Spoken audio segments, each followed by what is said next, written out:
નમસ્કાર વિદ્યાર્થી મિત્રો. આજે આપણે આંકડાશાસ્ત્રમાં વિધેયની સમજ અને પરિભાષા, એનો રોજબરોજના જીવનમાં ઉપયોગ, એના વિશેની આપણે માહિતી મેળવવાના છીએ.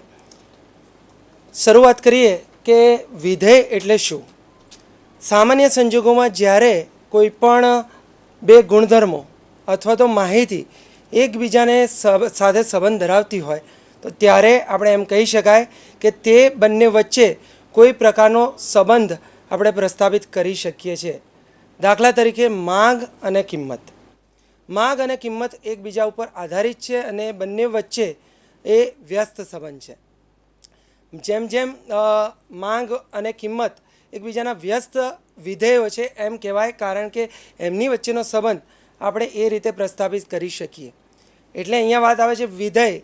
વિધેય એટલે કોઈ પણ બે માહિતી, કોઈ પણ બે ચલ રાશિઓ અથવા તો કોઈ પણ બે રાશિઓ અથવા તો ચલો વચ્ચેનો સંબંધ. હવે આપણે વિધેયની પરિભાષા, એની વ્યાખ્યાની ચર્ચા કરીએ તો આપણે એમ કહી શકાય કે જો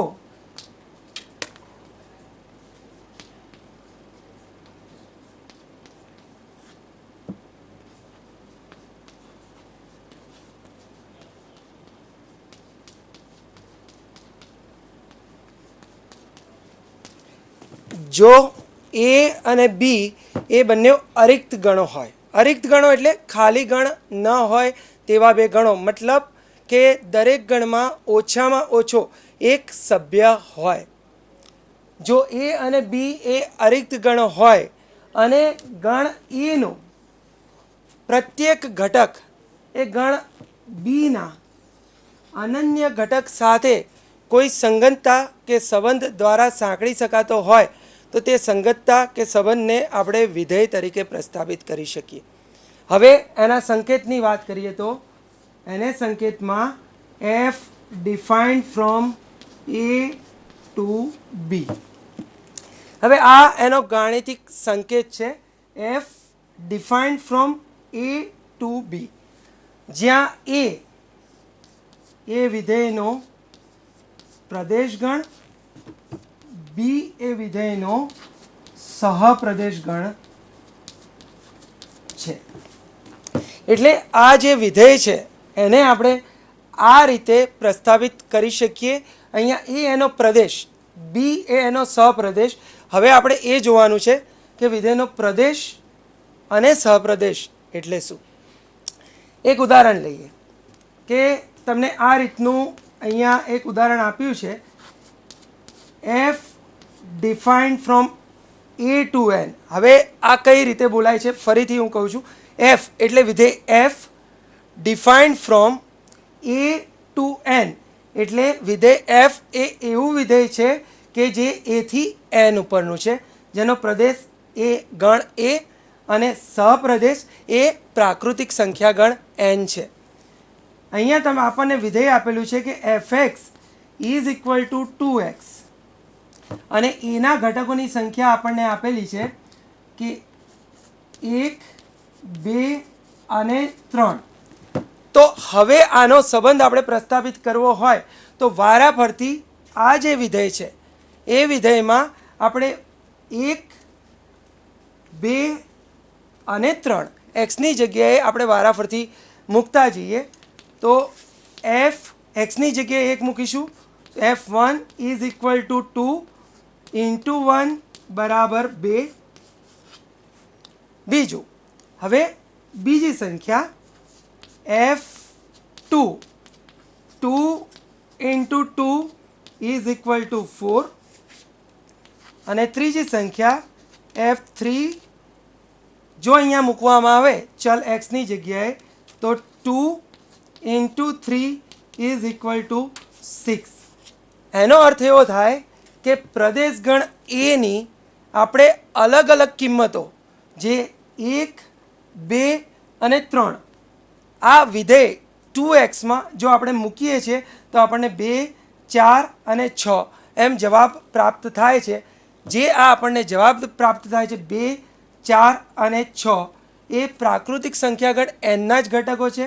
અને બીજું કે આ 2, 4 અને 6 જે એના કિંમતો મૂકવાથી આપણને જે જવાબ પ્રાપ્ત થાય છે એને આપણે કહીશું એ વિધેયનો વિસ્તાર. એટલે વિધેયના વિસ્તારને આપણે range of the function RF આ એને સંકેતમાં દર્શાવી શકાય 2, 4 અને 6.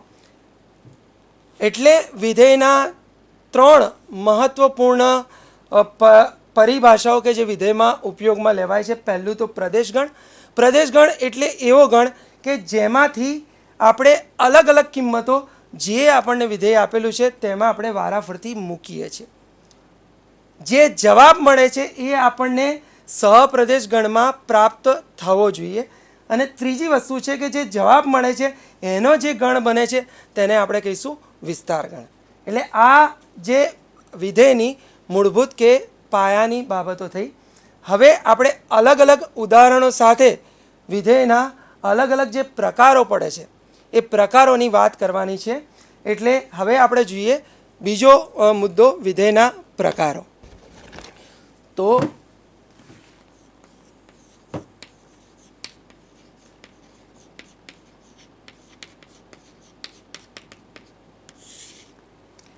વિધેયના પ્રકારોની વાત કરીએ તો સામાન્ય રીતે આપણે વિધેયના જે પ્રકારો છે એ આ પ્રમાણે છે. પહેલો પ્રકાર વિધેયનો કે જેને આપણે કહીશું એક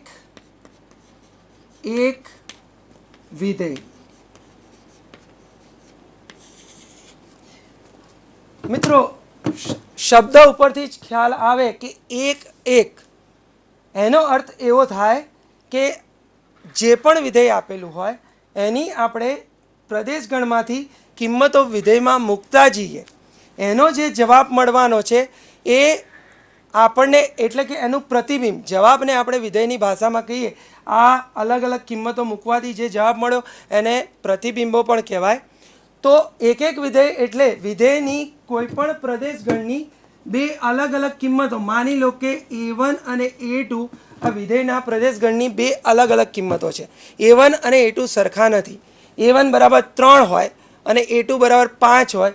એ રીતના A1 અને A2 એ પ્રદેશગણની અલગ અલગ કિંમતો આપણે વિધેયમાં મૂકીએ અને આ સંબંધ આપણે આ રીતે જો પ્રસ્થાપિત થતો હોય F defined from A to B. અને આવા વિધેયમાં જો A અને B એ પ્રદેશગણ, B સહપ્રદેશગણ, પ્રદેશગણની A1 અને A2 કિંમત વિધેયમાં મૂકતા આપણને આ રીતે જવાબ મળે છે FA1 અને બીજું મળે FA2. અહીંયા એક વસ્તુ બહુ મહત્વની છે. આ એક વિધેય છે એનો અર્થ એવો થાય કે A1 અને A2 આ બંને પહેલી વસ્તુ તો સરખા નથી, અલગ અલગ કિંમતો છે, સરખા નથી. એટલે એનો અર્થ એવો થાય અલગ અલગ કિંમતો છે. એનો જવાબ આપણે વિધેયની અંદર મૂકીએ એટલે કે એનો વિસ્તારની જે બે કિંમતો મળે A1 મૂકતા આપણને FA1 મળે છે અને A2 મૂકતા FA2 મળે. એ પણ જો અલગ અલગ હોય ઇઝ નોટ ઇક્વલ ટુ, અહીંયા લખેલું છે ઇઝ નોટ ઇક્વલ ટુ એટલે સમાન ન હોય તો આવા પ્રકારના સંબંધને આપણે કહી શકીએ કે આવા પ્રકારના સંબંધને આપણે કહેવાય એક વિધેય. એનો મતલબ એમ થાય કે વિધેય A અને B વચ્ચેનો સંબંધ એક વિધેય દ્વારા પ્રસ્થાપિત થઈ શકે. હવે એક ઉદાહરણ લઈને જોઈએ કે ધારો કે F defined from n to n એટલે કે આ વિધેય એવી રીતે વ્યાખ્યાયિત થાય છે કે જેનો પ્રદેશગણ n અને સહપ્રદેશગણ પણ n છે અને તમને વિધેય આપેલું છે fx is equal to x square. fx is equal to x square. હવે આપણને ખબર છે ગણ n પ્રાકૃતિક સંખ્યા ગણ જેની કિંમતો 1 થી શરૂ થઈને n સુધી જાય છે એટલે કે 1 2 3 4 5 6 n સુધી વારાફરતી કિંમતો x ની જગ્યાએ અહીંયા મૂકીએ તો પહેલી કિંમત પ્રાકૃતિક સંખ્યા ગણની 1 એના માટે આપણને મળે છે 1 નો વર્ગ બરાબર 1. બીજી કિંમત લઈએ 2 નો વર્ગ આપણને પ્રાપ્ત થશે 4. ત્રીજી કિંમત લઈએ 3 નો વર્ગ પ્રાપ્ત થશે 9. આ રીતે કિંમતો મૂકતા જઈએ 4, 4નો વર્ગ 16, 5નો વર્ગ 25 આપણને અલગ અલગ કિંમતો પ્રાપ્ત થાય છે. હવે આપણે જોઈ શકીએ છીએ કે 1, 2, 3 આ કિંમતો અલગ અલગ છે, સમાન નથી. એના માટે આપણને ઉત્તર એટલે કે જવાબો પણ અલગ અલગ પ્રાપ્ત થાય છે. મતલબ કે એની વિધેયમાં પ્રદેશગણની ભિન્ન ભિન્ન કિંમતો માટે આપણને ભિન્ન ભિન્ન પ્રતિબિંબો પ્રાપ્ત થાય છે. આથી આ પ્રકારના સંબંધને આપણે વિધેય તરીકે એક વિધેય તરીકે દર્શાવી શકીએ. બીજો એનો પ્રકાર જોઈએ તો બીજો એનો પ્રકાર છે અનેક એક વિધેય.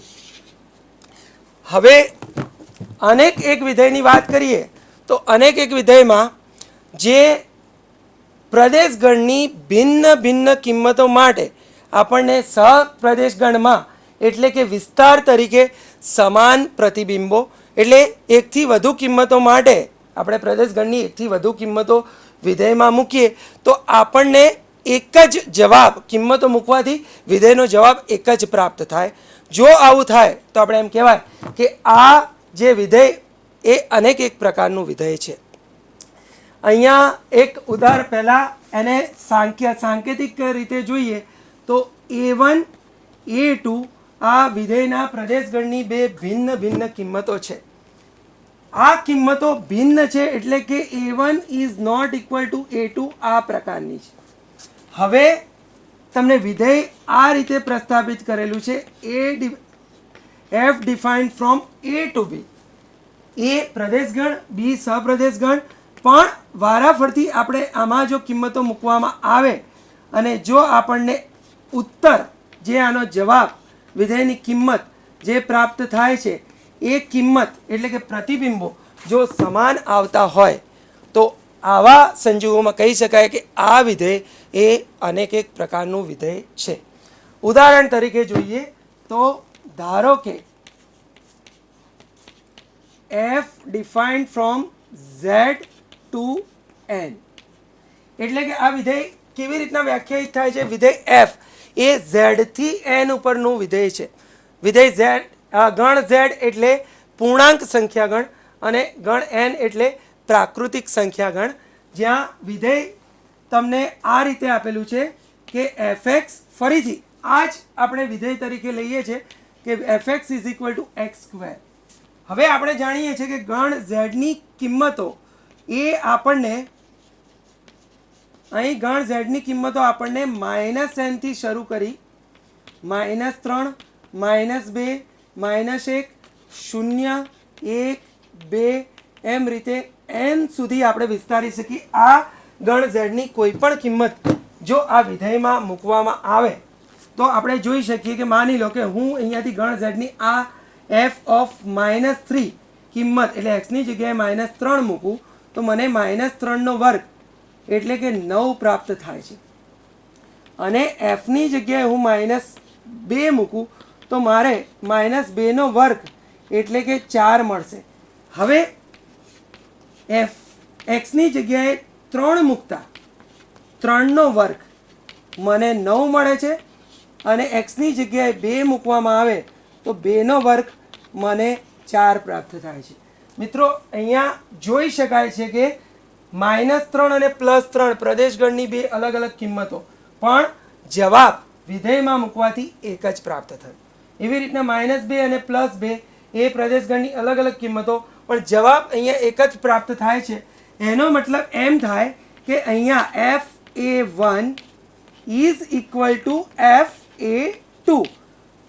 તો આવા પ્રકારના સંબંધને આપણે અનેક એક વિધેય તરીકે દર્શાવી શકીએ. ત્યાર પછીનો આપણે પ્રકાર જોવાના છીએ તેમાં અચળ વિધેયની વાત આવે છે. એક એક વિધેયમાં ભિન્ન ભિન્ન કિંમતો માટે ભિન્ન ભિન્ન પ્રતિબિંબો મળે છે. અનેક એક વિધેયો માટે ભિન્ન ભિન્ન કિંમતો માટે સમાન પ્રતિબિંબ મળે છે. જ્યારે અચળ વિધેય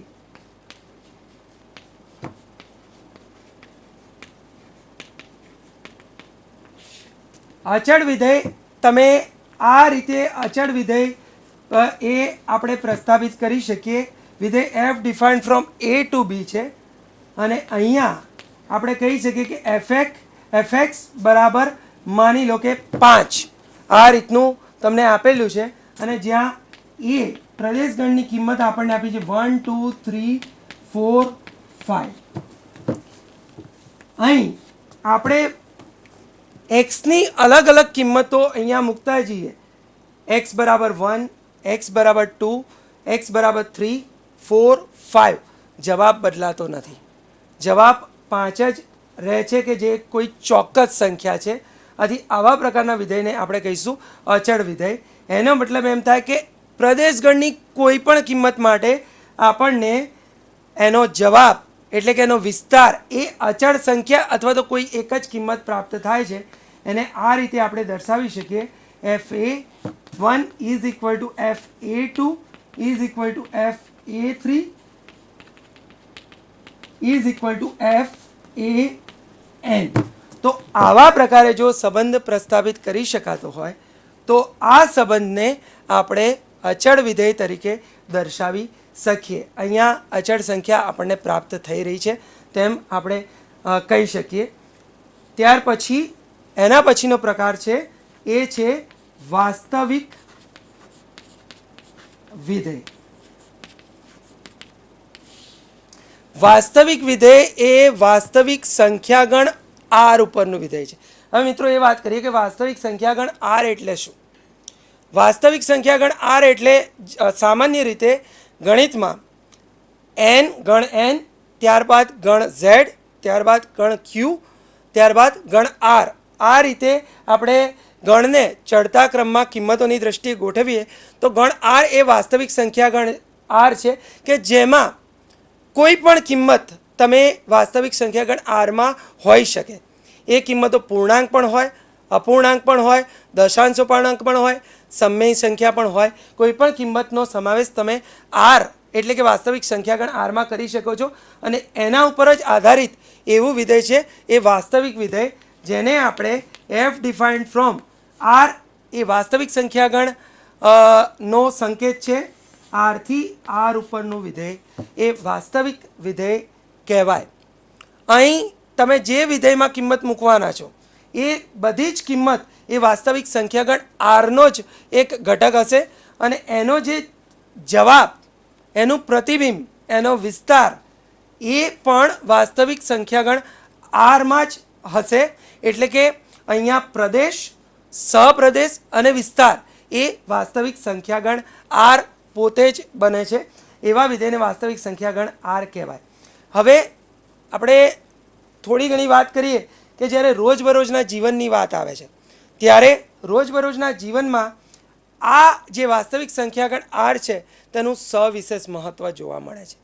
કારણ કે રોજબરોજનું જીવન એ માંગ, કિંમત, પુરવઠો, આવક એટલે કે આમદની,